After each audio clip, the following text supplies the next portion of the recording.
கடலின் மீது நடந்திட்ட உமற்புத பாதங்கள் எனக்கு முன்னே செல்வதால் எனக்கில்ல கவலை. காற்றையும் கடலையும் அதட்டிய உம்மற்புத பாஷைகள் எந்த துணையாய் நிற்பதால் எனக்கு ஏது கவலை.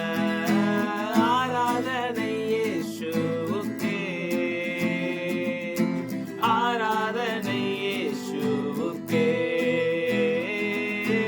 ஆராதனை இயேசுவுக்கே,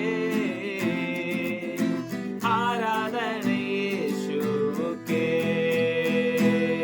நீ சொன்னால் போதும் செய்வேன், நீ காட்டும் வழியில் நடப்பேன், உம் பாதம் ஒன்று பிடிப்பேன் அன்பு இயேசுவே. நீ சொன்னால் போதும் செய்வேன், காட்டும் வழியில் நடப்பேன், உம் பாதம்